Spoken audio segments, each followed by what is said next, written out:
मंदिर के रूप में पूछते हुए उनसे जुड़े आदर्श स्थापित करें। उनके जरिए हम राष्ट्र और जनमन के विकास के लिए कार्य करें। सम्माननीय राष्ट्रपति महोदया का एक बार फिर यहाँ अभिनंदन और स्वागत है। आपने मुझे यहाँ स्मरण किया, मुझे अपनी विचार व्यक्त करने का अवसर प्रदान किया। इसके प्रति अत्यधिक आभार व्यक्त करते हुए आप सब लोगों का पुनः अभिनंदन करते हुए अपनी वाणी को विराम देता हूँ। बहुत बहुत धन्यवाद। जय हिंद। माननीय राज्यपाल महोदय का आभार। जिस गौरवान्वित पल का इंतजार था, अब मैं आदर के साथ भारत के माननीय राष्ट्रपति महोदया से राजस्थान विधानसभा के इस सदन को संबोधित कर अनुग्रहित करने के लिए विनम्र अनुरोध है। माननीय राष्ट्रपति महोदया।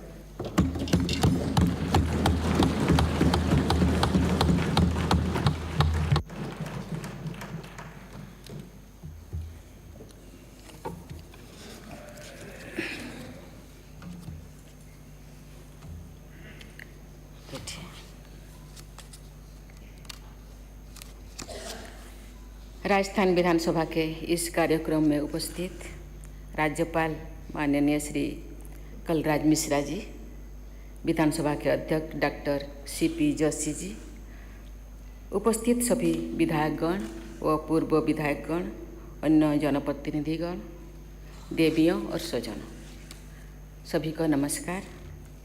माणो, सम्मानो और बलिदान सूरज्ञ राजस्थान की धोरारी धरतीरा निवासियों ना घनी शुभकामनाएं।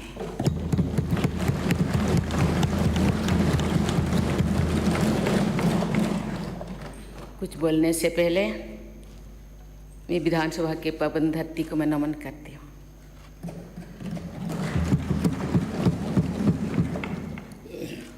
उन्नीस में राजस्थान विधानसभा का गठन हुआ।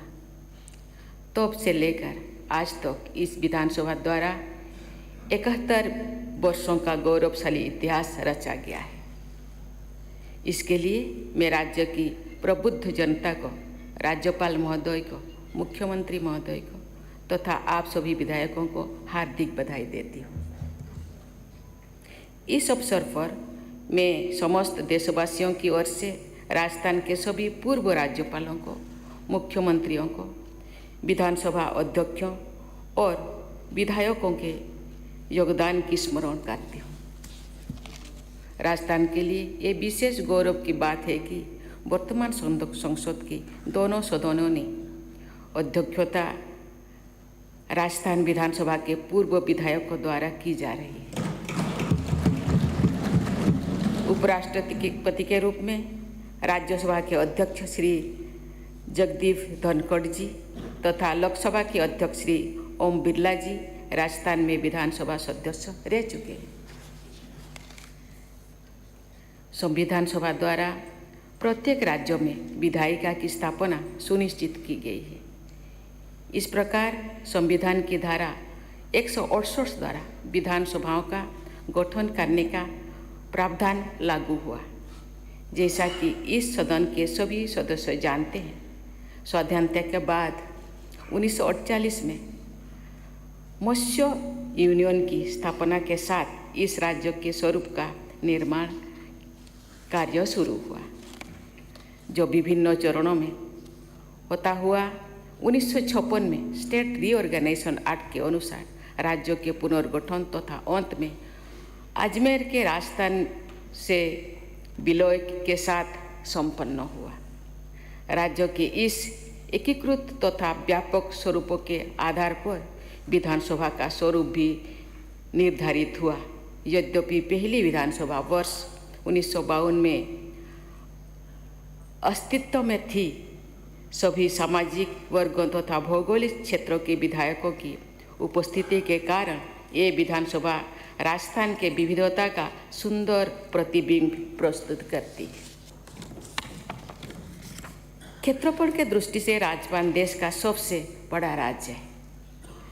राजस्थान में जैसलमेर के मरुस्थल से लेकर सिरही के माउंट आबू, उदयपुर की झीलों तथा रणथंभौर के वनांचल में प्रकृति की इंद्रधनुषी छटा दिखाई देती है।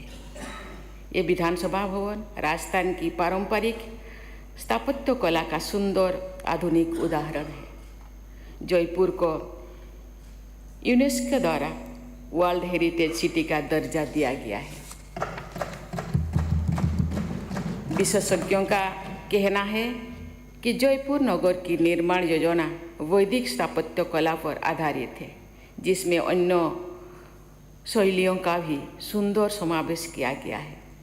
राजस्थान के शिल्पकार और कारीगर बेजोड़ निर्माण कार्य और हैंडीक्राफ्ट के लिए जाने जाते हैं।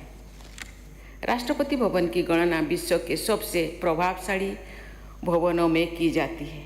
मैं आपके साथ ये साझा करना चाहती हूँ कि राष्ट्रपति भवन के निर्माण में लगे अधिकांश पत्थर राजस्थान से ही गए थे। राष्ट्रपति भवन के सुंदर निर्माण में राजस्थान के अनेक कारीगरों का परिश्रम और कौशल शामिल है।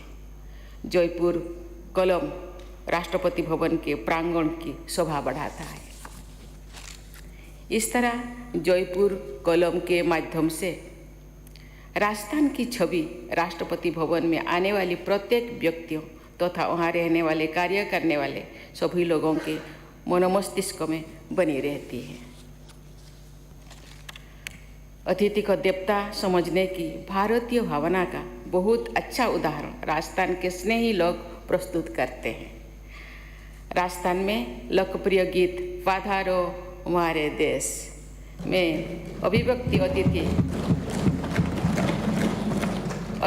अतिथि सत्कार को भावना को यहाँ के लोगों ने अपने व्यवहार में भी ढाला है। राजस्थान के लोगों के मधुर व्यवहार और प्रकृति तथा कलाकृतियों के मनमोहक आकर्षण के कारण देश विदेश के लोग यहाँ बार बार आना चाहते हैं। देवियों और स्वजनों, राजस्थान के उद्यमी लोगों ने राज्य से और देश से बाहर जाकर वाणिज्य और व्यापार के विभिन्न क्षेत्रों में अपनी प्रभावशाली पहचान बनाए है।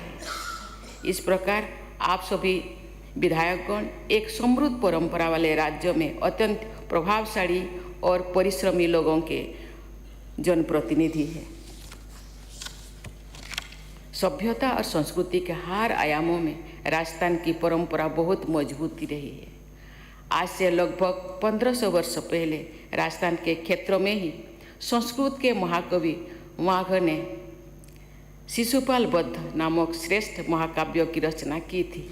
उनके काव्यों की तुलना महाकवि कालिदास के काव्यों से की जाती है। हिंदी का प्रथम कवि होने का गौरव राजस्थान के चंद बरहाई को जाता है।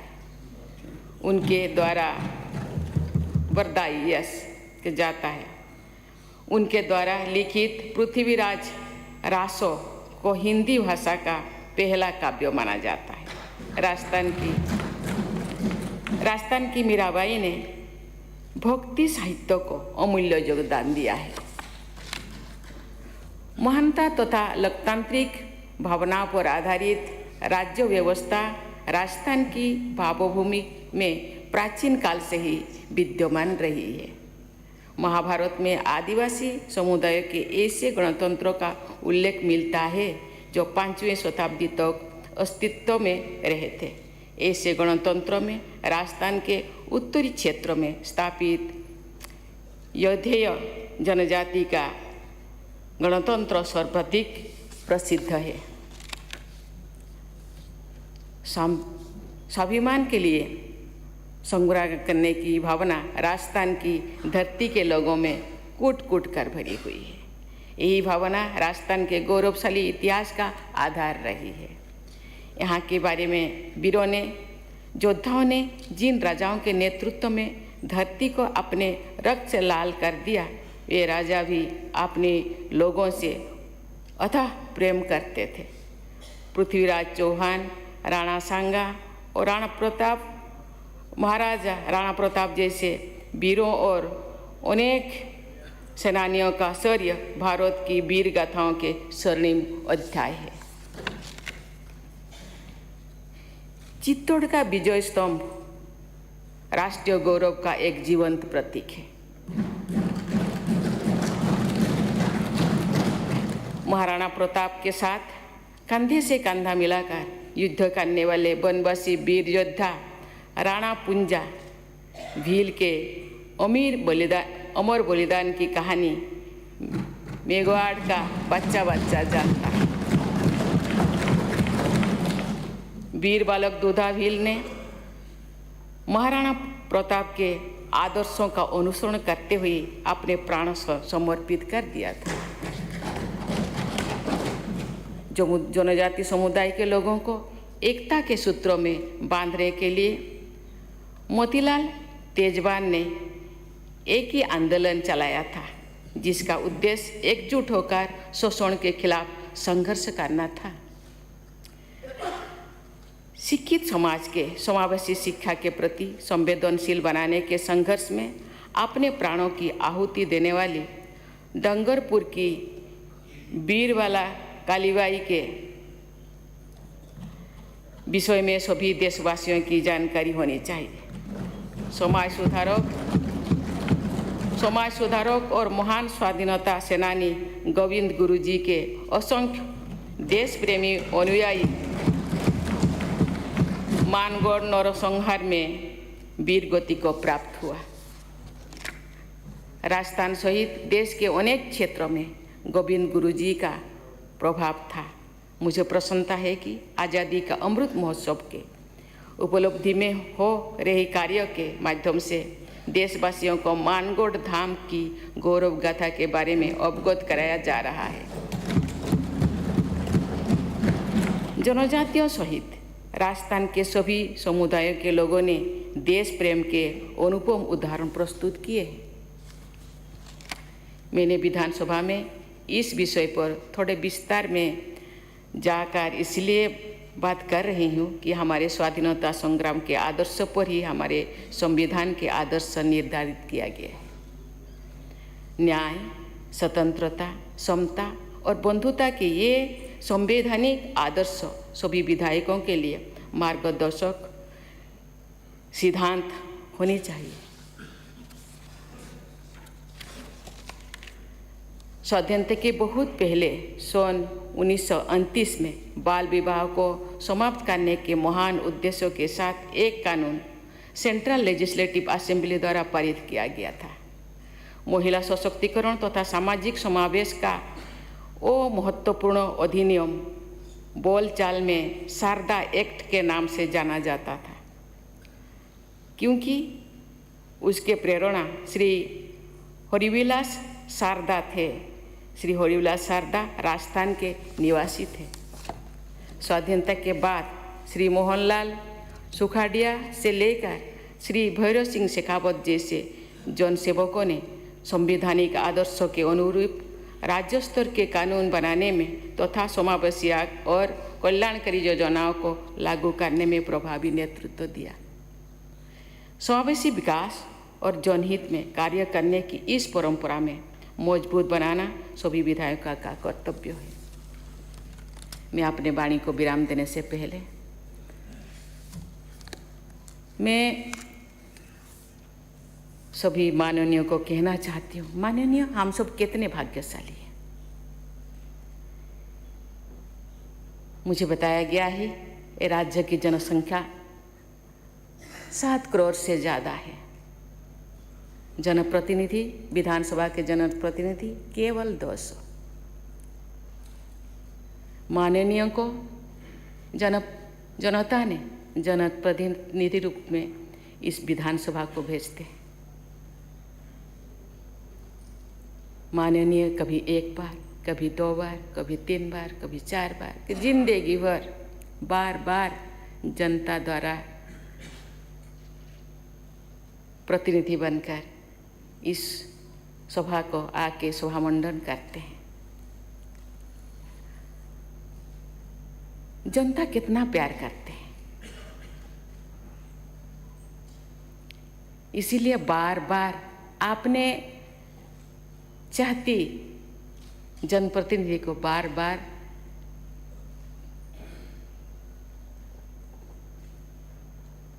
इस विधानसभा को चुन के भेजते हैं।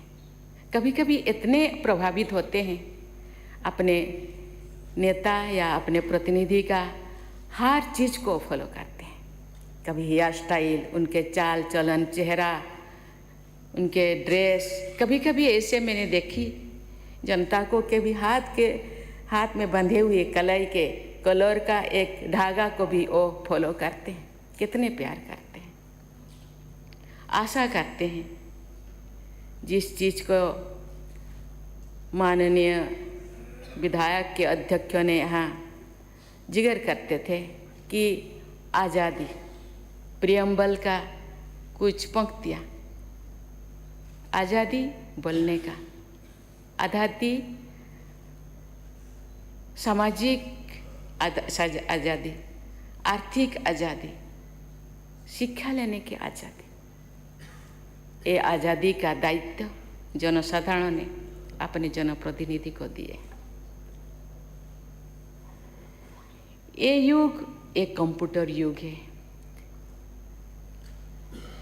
ये युग मॉडर्न टेक्नोलॉजी से चलता है। एक युग था जो जनप्रतिनिधि विधानसभा में क्या बोलते हैं, कभी कभी अपने पेपरों में वो देखते हैं, कभी कभी पेपर भी उनके तक पहुंचता नहीं था।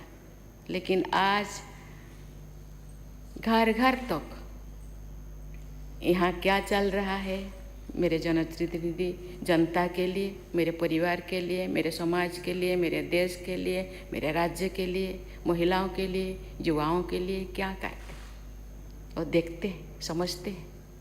इसीलिए मैं सभी जनप्रतिनिधियों को गुजारिश करना चाहती हूँ, चाल चलन के साथ साथ आचार विचार को जनता की दिशा में, जनता के लिए, जनता के द्वारा क्यों हम आए हैं, इसलिए जनता के लिए सोचना चाहिए। और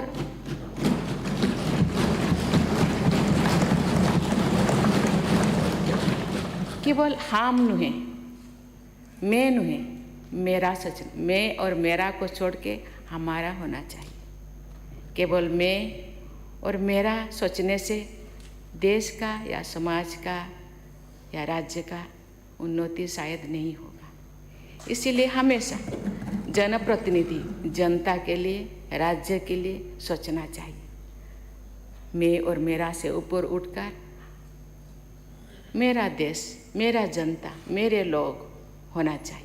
मुझे लगता है आप सब समझदार हैं।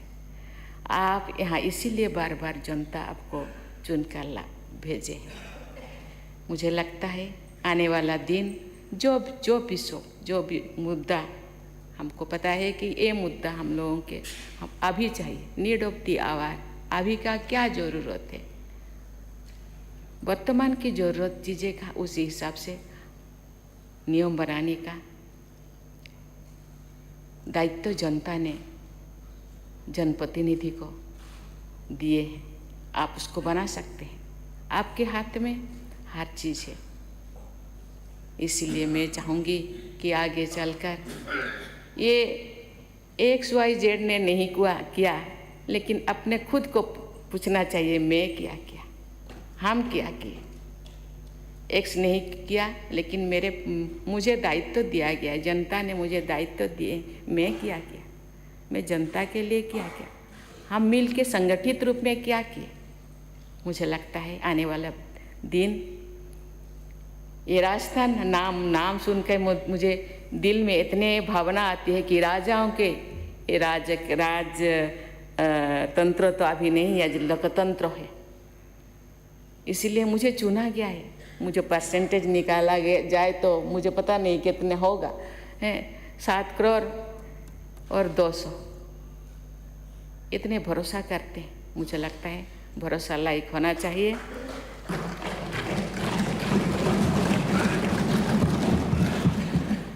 मैं राजस्थान के समग्र विकास तथा राज्य के सभी निवासियों के स्वर्णिम भविष्य की मंगल कामना करती हूँ। राजस्थान की विधानसभा के सभी सदस्य जन कल्याण और राज्य के विकास के लिए निरंतर कार्यरत रहेंगे तथा संसदीय प्रणाली के गरिमा को बढ़ाते रहेंगे। इसी विश्वास के साथ मैं अपने वाणी को विराम देती हूँ। जय हिंद, जय भारत, जय राजस्थान।